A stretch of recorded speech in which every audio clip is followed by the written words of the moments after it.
अक्कलकोट नगरीत स्वामी समर्थांचा दरबार रोज भरत असे। हजारो भक्त आपली दुःख, वेदना आणि प्रश्न घेऊन त्यांच्या चरणी येत।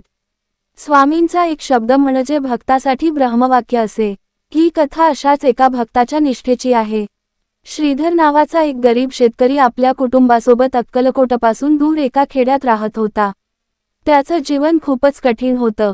शेतीत सतत नुकसान, घरात आजारपण आणि आर्थिक तंगी यामुळे तो खचून गेला होता। अनेक डॉक्टर, उपाय, माणसे करूनही काहीच परिणाम होत नव्हता। शेवटी गावातील एका वयोवृद्ध व्यक्तीने त्याला सांगितलं, बाळा, अक्कलकोटचे स्वामी समर्थ हे जिवंत देव आहेत। त्यांच्या दर्शनाला जा, तूच नाही, तुझं सगळं जीवन बदलेल। श्रीधर काहीशा शंकेने पण आशेने अक्कलकोटला निघाला। खिशात फक्त 2च पैसे होते, पण मनात श्रद्धा होती। 2 दिवसांच्या प्रवासानंतर तो अक्कलकोट गाठतो। स्वामी समर्थ मंदिरात पोहोचताच त्याचं मन शांत होतं।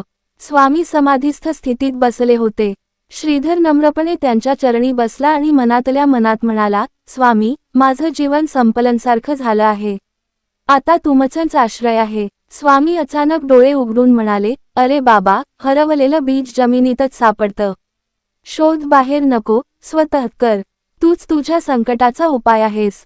श्रीधरला सुरुवातीला हे कळलं नाही, पण त्याने तीव्र श्रद्धेने स्वामींच्या पायावर डोकं ठेवले। स्वामींनी त्याला 2 गोष्टी सांगितल्या, रोज सकाळी सूर्योदयापूर्वी उठ, तुळशीला पाणी घाल आणि दत्त म्हणत 11 वेळा नामस्मरण कर।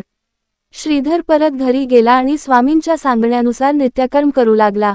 थोड्याच दिवसात त्याच्या घरात बदल दिसू लागले। आजारी माणसं बरी होऊ लागली, शेतीला पाणी मिळालं, उत्पन्न वाढू लागलं आणि मनात अढळ विश्वास निर्माण झाला। स्वामी समर्थ कुठल्याही चमत्कृतीने नव्हे, तर साध्या गोष्टींतून भक्ताला त्याच्या स्वतःच्या सामर्थ्याची जाणीव करून देतात। श्रीधरच्या जीवनात हा बदल म्हणजेच खरा चमत्कार होता। या कथेतील संदेश: स्वतःवर विश्वास ठेव, श्रद्धा, नामस्मरण आणि योग्य कृती हेच जीवनातले खरे उपाय आहेत। स्वामी समर्थ केवळ प्रश्न मिटवत नाहीत, तर आत्मविश्वास जागवतात।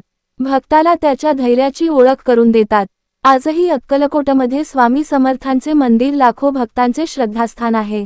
तेथील वायुमंडळात आजही स्वामी समर्थ, स्वामी समर्थ ही गर्जना ऐकू येते। स्वामी समर्थ महाराज की जय। हवी असल्यास ही कथा छोट्या मुलांना समजेल अशा भाषेत सांगून देऊ शकतो, किंवा आणखी अशी एक प्रेरणादायी कथा हवी असेल तर जरूर सांगा।